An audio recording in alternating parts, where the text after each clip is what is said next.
Season fruits అంటే ఏ ఋతువులో ఏ కాయలు రావాలి, ఏ పండ్లు తినాలి అనేది ఆల్రెడీ మనం ఫస్ట్ నుంచి మనం పాటిస్తుంది. ఈ మధ్య అది లేదు.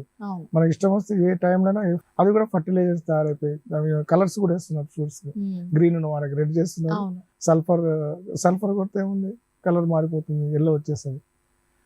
జీడిపప్పు ఆయిల్ ఉంది, ఆయిల్ చెట్టు చుట్టూ వేస్తే ఆ చుట్టూ అంతా బ్లాక్గా వస్తాయి, మనకు ఆరోగ్యం దెబ్బతింటుంది, క్యాన్సర్ కారకాలు అవుతున్నాయి. తర్వాత రీసెంట్గా నా దగ్గరికి ఒక పాప వచ్చింది, 14 సంవత్సరాల వయసు అమ్మాయికి. అమ్మాయికి పక్షవాతం వచ్చింది, 65, 70 అలా చూసేవాళ్ళం ఎక్కడో ఒకరు. ఇప్పుడు ప్రతి ఇంట్లో ఒక ఊర్లో తీసుకుంటే 60% పక్షవాతం పేషెంట్లే ఉన్నారు. కారణం స్ట్రెస్, ఒత్తిడి, నిద్ర లేకపోవడం, తర్వాత కొన్ని ఆహార అలవాట్లు మార్పు చెందడం, తర్వాత జంక్ ఫుడ్స్ తీసుకోవడం, బయట ఫుడ్ అలవాటు కావడం, ఇవన్నీ ఇంట్లో అక్కడ టైం ఫాలో అవుతున్నారు.